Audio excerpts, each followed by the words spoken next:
গতানুগতিক স্বেচ্ছাসেবী ভিডিপিদের নির্বাচন ও পূজাকেন্দ্রিক দায়িত্ব পালনের ধারণা থেকে বের হয়ে এসে নতুন এক পথ চলা শুরু হতে যাচ্ছে।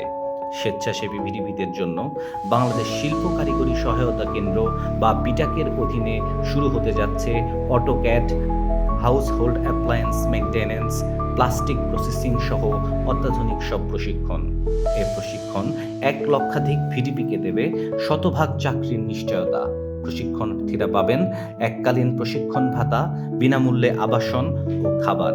প্রশিক্ষণে অংশ নিতে যোগাযোগ করুন নিজ জেলার জেলা কমান্ড্যান্ট কার্যালয়ে এবং বাহিনীর পরিচয়ে হয়ে উঠুন পরিপূর্ণ স্বাবলম্বী।